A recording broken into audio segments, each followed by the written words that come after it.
بسم الله الرحمن الرحيم. الحمد لله رب العالمين، والصلاة والسلام على نبينا محمد وعلى آله وصحبه أجمعين. مشاهدي الأكارم، سلام الله عليكم رحمته وبركاته. أهلا وسهلا ومرحبا بكم في برنامجكم سيرة من نور. هذه الحلقة خاصة تتعلق بأمر مهم يفيد الأمة الإسلامية، وقد اعتدنا مشاهدي الأكارم في حالة وجود خبر مهم أو حدث من الأحداث التي تهم الأمة أن نعرضه هنا في قناة سلام، مؤيدين ومعلقين وفرحين إن كان يسر الأمة، أو معلقين ومستنكرين وناصحين إن كان يضر بالأمة، وذلك حتى نشعر المجتمع أننا نعايش في قناة سلام قضايا الأمة الإسلامية. هذا وكيف هذا الحدث هو حقيقة جزء لا يتجزأ من اهتماماتنا ومن رؤيتنا، وهو مؤتمر أقيم في السنغال عن اتحاد علماء أفريقيا في دورته الثالثة. مؤتمر اتحاد علماء أفريقيا في دورته الثالثة. كما تشاهدون في التقرير التالي، هذا الاتحاد عمره الآن تقريبا 10 سنوات ويزيد قليلا، وقد تأسس هذا الاتحاد في عام 2011، وكانت دورته الأولى في مالي وبرعاية كريمة من دولة مالي، ورحم الله رئيس مالي الذي دشنه في تلك الفترة. ثم كانت دورته الثانية في مكة المكرمة في عام 2016، وهذه دورته الثالثة كانت في دولة السنغال برعاية كريمة من رئيس دولة السنغال. هذا الاتحاد هدفه هو إقامة يعني جمع الكلمة وتوحيد الصف، وإقامة نوع من الدورات الشرعية والعلمية. هذا الذي يظهر في الشاشة هو فضيلة الشيخ الدكتور الذي قبله طبعا لوح، ثم عقبه فضيلة الدكتور نواف تكروري. هذا الدكتور أحمد محمد لوح هو رئيس مجلس الأمناء سابقا، وأيضا هو كذلك الآن، وهذا نواف تكروري رئيس هيئة علماء فلسطين. هذا المؤتمر حضره لفيف من القادة ومن الوجهاء وكذلك من الدبلوماسيين. نعم، هذا الشيخ محسن المحسن، كذلك أيضا هذا الذي على اليسار هو رئيس الاتحاد الدكتور سعيد برهان. نعم، هذا مجلس في مناقشة أعضاء التنصيب واختيار الرؤساء واختيار اللجان، وخرج المؤتمر بلجان وبقيادة تعتبر هي نفس القيادة.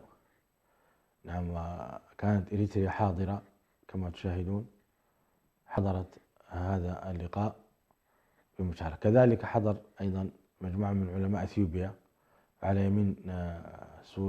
يمين الصورة الشيخ خضر جيلان، وعلى يساري أنا الدكتور عبد الله خضر، ثم الشيخ عبد القادر حامد عضو رابطة علماء إريتريا وعضو مجلس الشورى. كذلك من ضمن المؤتمر أيضا زرنا سفارة تركيا، والتقينا بمدير أو الملحق الديني بسفارة تركيا الأستاذ الفاضل فاروق أوسلو، وكانت زيارة ماتعة بصحبة الدكتور نواف كذلك أخونا. كذلك التقينا به في نفس المؤتمر، وكان حاضرا الأستاذ فاروق أوسلو هو الملحق الديني لسفارة دولة تركيا. كذلك من الأنشطة التي قمنا بها زيارة جماعة عباد الرحمن. لو تعود الصورة، هذه الجماعة المباركة تدعو إلى الله عز وجل وتربي الأجيال، وتقوم أيضا بالدفاع عن قضايا المسلمين بالذات قضية فلسطين. فقد قاموا بتعيين لجنة خاصة فيما يتعلق بالدفاع عن فلسطين والقدس، وأيضا هم يساهمون من خلال بياناتهم وكلماتهم وكذلك من خلال أموالهم. هذه الصورة تعبر عن آخر لقاء. وكذلك شاركت أنا شخصيا بإلقاء كلمة على الإخوة الدعاة في مسجد المؤتمر، يعني تذكيرا لنفسي ولإخواني أن يكون العالم مستقلا يدعو إلى الله عز وجل ولا يخشى في الله. صدقوني يا إخواني، التقصير بادي ذي بدء هو في العلماء حينما ركنوا إلى الدنيا وركنوا إلى حبها، كما قال النبي عليه الصلاة والسلام: وقذف في قلوبكم الوهن. نعم، كانت هذه الكلمة في يعني تحذير العلماء من أن تأخذهم الدنيا، ولما قصر العلماء قصر الحكام وقصرت الشعوب. ولو قام العلماء بواجبهم من الدعوة إلى الله واستدعاء كلمة الحق والاستعداد للقاء الله تبارك وتعالى وتقديم متأمل في الأعداد الكبيرة من العلماء في الجامعات والمؤسسات وما إلى ذلك، لا يتعجب يعني لا يتعجب من كثرة العلماء وقلة ثمارهم مع الأسف. فكانت هذه الكلمة حول هذه الجوانب من الله تعالى أن يتقبل. على كل حال، هذا المؤتمر الكبير كان في مدينة داكار برعاية كريمة من رئيس الدولة. رئيس الدولة هو شاب في الأربعينيات، وهذا مما تعجبنا له أن الحكومة القائمة حاليا في السنغال هي من حكومة الشباب أو من سن شباب من أعمار 30 إلى 40 وقليل منهم من 50. وأيضا هؤلاء الشباب هم الذين درسوا على مشايخهم على أساتذتهم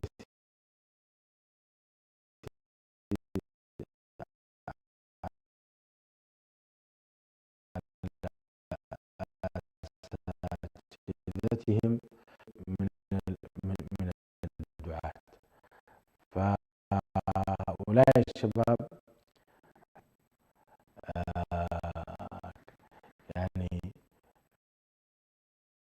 من الشباب من حفظة كتاب، وهذه بادرة جديدة حقيقة أن نرى أن الوزراء يقولون في مشايخهم أساتذتنا ومشايخنا المؤتمر. الحقيقة أن المؤتمر كان ولله الحمد كانت يعني تشعر أن عين الله عز وجل تقدر الصفو. اختاروا فندقا ضخما وبناه الملك فهد يرحمه الله تبارك وتعالى. كان التنظيم والترتيب أيضا أكثر من هذا المنبر للإخوة القائمين من الشيخ أستاذ الدكتور محمد أحمد لوح، وكذلك الأمين العام دكتور سعيد سيلة، وأيضا رئيس الاتحاد الدكتور سعيد برهان. والشكر موصول للإخوة العاملين وعلى رأسهم الدكتور عمر بامبا، هذا رجل دينامو وكان محركا للمؤتمر، وهو مدير التنفيذي وسكرتارية الاتحاد، لا يألو جهدا في التواصل مع الجميع. كذلك وإن أنسى فلا أنسى سفير المؤتمر الأستاذ شيخنا شيخ فاي، وكان هذا أيضا رجلا حازما دقيقا في المواعيد، كان يرعى المؤتمر من كل جهاته خاصة في داخل الفندق. كذلك المؤتمر كان أيضا موفقا في تقسيم اللجان أيضا ومناقشة أوراق المؤتمر السابق بشفافية ووضوح، وكان يسوده نوع من الحب والود واحترام التبادل بين الإخوة. طبعا المؤتمر خرج بتجديد الرئاسة لفضيلة الأستاذ الدكتور وهو شيخنا الشيخ سعيد برهان من جزر القمر، وأيضا اختيار الدكتور سعيد باباسيلا من دولة مالي، وهو الأمين العام لاتحاد علماء أفريقيا. هذا الرئيس وهذا وهناك لجان، مجموعة من اللجان يرأسها، أول من يرأس هذه المجموعة لجنة الفتوى ويرأسها الأستاذ الدكتور محمد أحمد لوح. وكذلك من اللجان المهمة لجنة التخطيط ولجنة أيضا يعني الدروس العلمية ولجان كثيرة حقيقة. من هذه اللجان لجنة الأوقاف، وانتخبت فيها مقررا لهذه اللجنة، جزاهم الله خيرا. نسأل الله تعالى أن يجعلني ورؤسائي عند حسن ظنهم في لجنة الأوقاف. وأيضا بهذه المناسبة قد زرت مع فضيلة الأستاذ الدكتور محمد أحمد لوح مشروعا كبيرا في المدينة الجديدة ببنجول. هذه نعم كما يظهر على الشاشة، هذه قطعة أرض لمشروع ضخم مساحته 40 دنم، يعني 40,000 متر مربع، يضم جامعة إفريقية بنين وبنات، وكذلك جامع كبير ومسجد، وأيضا فندق 5 نجوم في المدينة الجديدة. وهذا المشروع يكلف 25 مليون دولار. أدعو المحسنين وذوي اليسار أن يوقفوا هذا في سبيل الله، لأن أفريقيا بحاجة ماسة إلى الدعم المادي والمعنوي، وخاصة دولة السنغال دولة إسلامية 98% مسلمين، وهي دولة مستقرة وفيها مستقبل كبير للعالم الإسلامي. فهذا المشروع تزامن زيارته مع مؤتمر علماء أفريقيا، وهو ليس من أملاك الاتحاد ولكنه من أملاك جامعة الأفريقية التي رأسها الأستاذ الدكتور محمد أحمد لوح، وهو رئيس أيضا مجلس أمناء الاتحاد.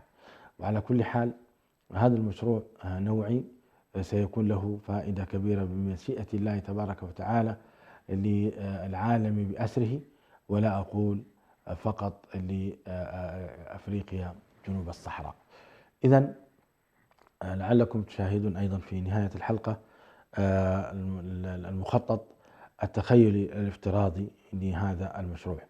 هذا المشروع يكلف يا إخواني 25 مليون دولار، ولا يخفى على شريف علمكم ما أخرجه الإمام مسلم من حديث أبي هريرة أن النبي صلى الله عليه وسلم قال: إن الإنسان إذا مات انقطع عمله إلا من ثلاث، إلا من صدقة جارية أو علم ينتفع به أو ولد صالح يدعو له.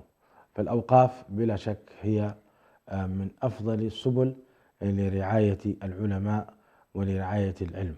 هذا وزير الوطنية، التربية الوطنية، لو نعيد الصورة، هذا وزير التربية الوطنية كان قد حضر بتوجيه كريم من رئيس السنغال، وكان الحفل برعايته وأدى ما عليه جزاه الله خيرا، ومعروف بحرصه على التربية والتوجيه والإرشاد. كذلك أيضا زرنا من ضمن الزيارات، زرنا معالي الوزيرة، وزيرة الأسرة والمرأة والطفل، زرناها وإن كان يعني لم نأتي بصور لهذه الزيارة، إلا أنها أيضا تقوم بواجب رعاية المرأة وكذلك الأسرة كاملا بما فيها الطفل. وهي وزيرة كذلك، وزيرة يعني مهتمة بوزارتها، وتقول أني أقوم بواجبي وأعتبر ما أقوم به من رعاية هؤلاء الأيتام والأرامل وتقديم المساعدات للفقراء عبادة أتقدم بها إلى الله سبحانه وتعالى. نعود إلى الاتحاد. الاتحاد يضم في عضويته الآن أكثر من 600 عالم وعالمة، وحضر المؤتمر أكثر من 100 عالم وعالمة أيضا من 46 دولة. هذا الاتحاد إخواني وأخواتي في العالم الإسلامي يجب علينا أن ندعمه وأن نقف بجواره وأن نسهل له مهمته في التعليم والتوجيه والصدع بكلمة الحق. كما أوصي القادة في الاتحاد بأن يتقوا الله عز وجل في هذه الأمانة التي أسديت إليهم، وأن يقوموا بالواجب المناط على أكتافهم، بحيث أن يكونوا لا يخشون في الله لومة لائم، وأن يتعاملوا بالحكمة والبصيرة والتؤدة في قضايا المسلمين. كما إني أذكرهم بأن الاتحاد لا ينبغي له أن يتقوقع إقليميا فحسب، بل الاتحاد بما حباه الله عز وجل من أهل العلم والفضل والنخب الطيبة التي رأيناها كالدكتور محمد ثاني النيجيري مفتي نيجيريا، وكذلك الدكتور خضر جيلاني خضر، وقامات حقيقة من كل بلدان أفريقيا، الدكتور إمباي كيباكاه، وأيضا حقيقة من أحفظهم من لا أحفظهم إخوة تحبهم في الله وقامات. هؤلاء لا ينبغي أن يكونوا محصورين فقط في أفريقيا جنوب الصحراء، بل عليهم أن يكونوا موجهين ومرشدين للعالم الإسلامي بأسره بما آتاهم الله سبحانه وتعالى. فإذا كان الله عز وجل قد آتى لقمان الحكمة، ولقمان أفريقي، ونص الله عز وجل على اسمه في كتاب ربنا عز وجل: ولقد آتينا لقمان الحكمة أن يشكر لله. فأوصي نفسي اتحاد علماء إريتريا أن يشكروا الله عز وجل على هذه النعمة، كما أوصيهم أن يشكروا الله تعالى على إتيانهم الحكمة، فقد رأيت فيهم حكمة وتؤدى وبصيرة، وأيضا رأيت فيهم كذلك شجاعة أيضا مباركة. إذن أدعو إخواني أن كذلك أن يبنوا العلاقات مع الدول الإسلامية، وأن يحضروا ويشاركوا مؤتمراتهم، وأيضا يشاركوا في برامجهم، ويبعثوا مندوبا من اتحاد علماء إفريقيا يساهم في هذه المؤتمرات، ولا يكون كما ذكرت مجرد اهتماماتهم بغرب أفريقيا. نعم، التحديات كبيرة والمحسوبيات أيضا عظيمة، وأي خطوة يخطونها سيكون لها يعني أثر، ولكن هذا لا يعني أنهم يبتعدون عن الأمة، بل عليهم أن يحتسبوا وأن يصبروا. يا بني يعني أقم الصلاة وأمر بالمعروف وانهى عن المنكر واصبر على ما أصابك إن ذلك من عزم الأمور. هذا لقمان من أفريقيا، وهو الذي يحث ابنه على هذا، فحث ابنه معناه أنه يحث الشعب الإفريقي كاملا، كما يحث كذلك الأمة وعباد الله تبارك وتعالى. إذن هذا ملخص عن زيارتنا إلى أفريقيا والسنغال. رابطة علماء إريتريا شاركت في هذا المؤتمر بكلمة، كما شاركت أيضا ببعض الملاحظات لتطوير الاتحاد، وترى أيضا أن دعم هذا الاتحاد والوقوف بجانبه ونصحه والاستفادة منه عبادة نتقرب بها إلى الله تبارك وتعالى، ونسأل الله تعالى أن يروا منا ما يسر خاطرهم ويثلج صدورهم. وأيضا نسأله سبحانه وتعالى أن يرفع بهذا الاتحاد العلماء والوعاظ والمرشدين. وإن أنسى فلا أنسى أني زرت مدينة تسمى بانجول أو تسمى على كل حال لا يحضرني اسمها بالضبط، لكن زرت هذه المدينة وهي قريبة من داكار، وهي المدينة الجديدة في عاصمة داكار، تبعد عنها ربما 5 كيلو 10 كيلو، مدينة جديدة مهتمة بها الدولة. في هذه المدينة مشروع كبير تابع لجامعة أفريقيا، وقد طلعنا على بعض الصور. هذا هو المشروع الذي يريدون الإخوة أن يبنوه، ولا شك أن سيكون هذا المشروع داعما لاتحاد علماء أفريقيا، بل سيكون داعما لجميع طلبة العلم في أنحاء العالم. فهو كما تشاهدون مشروعا ضخما يقع في 40 دنم، وفيه مرافق عديدة من الكليات وتخصصات ومكتبة علمية ومسجد وجامع، وكذلك فيه أيضا فندق 5 نجوم يعود ريعه إلى هذا المشروع. هذا المشروع أدعو إخواني وأخواتي من الموسرين ممن أعطاهم الله عز وجل أن يسارعوا ويسابقوا في تبني هذا المشروع. أتوقع أنه من أعظم القربات إلى الله تعالى، وأتوقع أن الله سيمد في عمر هذا الوقف لقرون قادمة بإذن الله. لذلك يا معاشر أهل اليسار، يا معاشر أهل الفضل والإحسان، ومن بيدكم الأموال والاستثمارات، فهلموا وسارعوا. وهو الذي يسر الخاطر أيضا أنه في أيد أمينة كأمثال الشيخ محمد أحمد لوح، وأيضا وكل الطاقم التابع معه، وأيضا كذلك الحكومة السنغالية تدعم هذا الوقف وتسانده.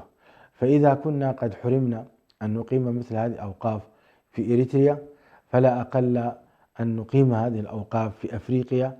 فإريتريا جزء من أفريقيا، وأفريقيا فيها إريتريا، وعليه إذن يعني نناشد إخواننا الإريتريين من ذوي اليسار أو الذين يعملون مع أهل الفضل واليسار أيضا من الأمراء والأميرات والملوك والتجار أن يسوقوا لهذا المشروع، وحتى يقام ويبنى بإذن الله تبارك وتعالى. هذا كان ملخص هذه الرحلة إلى السنغال، وكانت في يومي 26 و27 السابقين، في يوم السبت والأحد.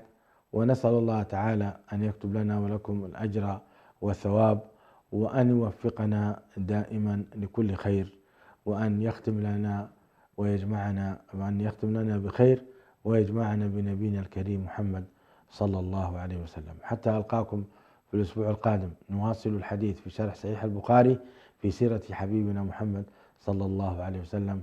هذا أخوكم برهان يحييكم، والسلام عليكم ورحمة الله وبركاته. على نهج الرسول لنا مسير، وعند الله للسعي.